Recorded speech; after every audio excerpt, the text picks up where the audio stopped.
Greetings, ladies and gentlemen. My name is Jawad.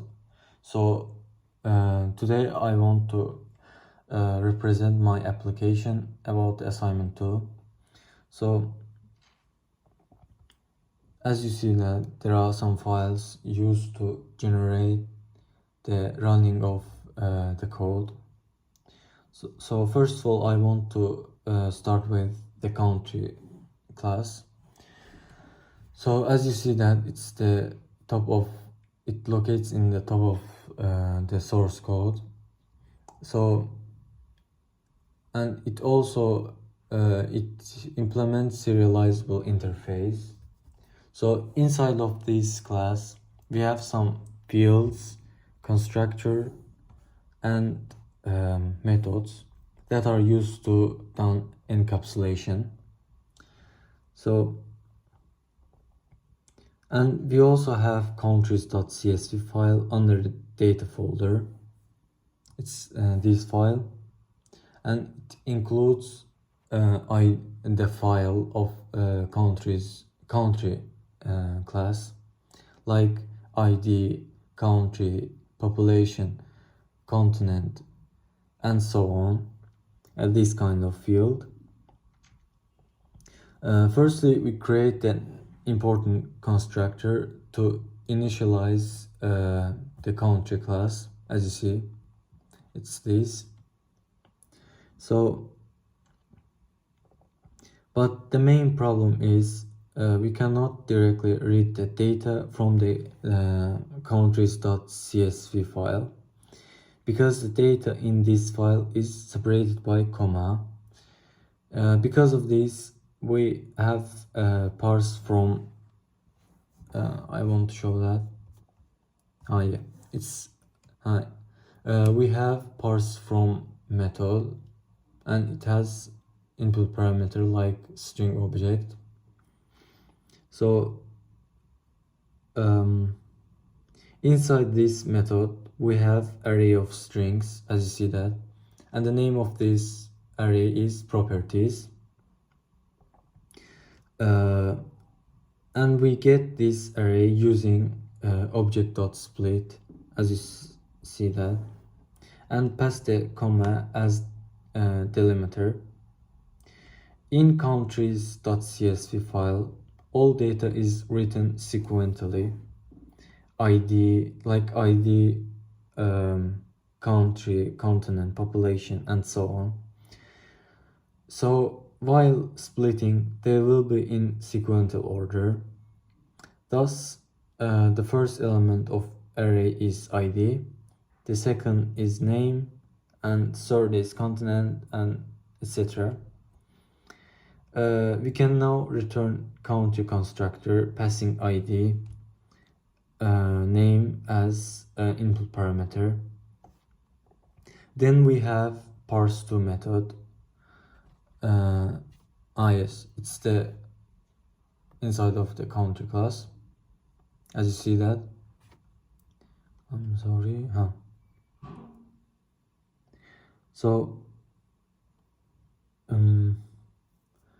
And this method basically the opposite of this method, the parse from method, that here we pass the instance of country and parse this instance as comma separated. We do it because we will later store countries in this file, in the countries.file. Then we create file manager class, as you see that. Yes. So first of all, we initialize a list of countries. As you see that, it's array list, and some orders about array lists for initializing actually.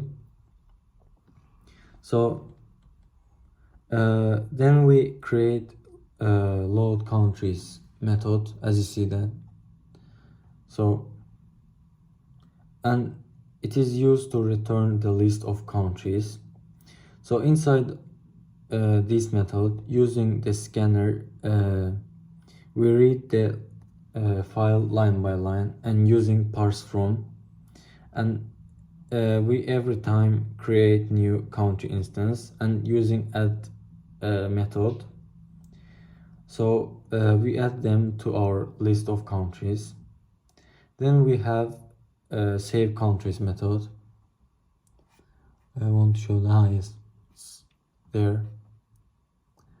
So inside of this method we have if condition, because if there is no file, as you see that I create the condition, if there is no file, then it automatically creates new file for save countries method. So then we have JDP demo class, and I want to say that it's the crucial and main class of application, because it has the main method, as you see. So, and the main method used to run the overall application or the source code. So we have sort method, and inside sort method we sort given countries based on field name and order, ascending or descending, whatever. Then we use switch field name, and if the case is found, then we use comparator to compare and sort elements, else we throw the exception stating that given file name does not exist. If then we have filter by continent method. I want to show that, I'm sorry. Yes, there. I'm sorry. And it used to takes array of countries and continent names as parameter, then using enhanced for loop. Then we filter according to given continent. Of course, if there is no such continent, then we throw the exception that we put inside of this method. Then we have filter by per capital method, which takes yes, it's there, and which takes the list of countries, lower and upper bounds. Then again, using enhanced for loop, we iterate and filter the countries whose UN JDP per capita is between the given intervals. So we use some exceptions, just like if the lower bound is greater than upper of what if there is no country between given intervals. So finally, inside the main method, we use this method to sort countries and store them to new file actually. So then we write some piece of codes so that users can enter the name of file and get expected result. So that's all for today. Thanks for your watching. Thanks for your attention.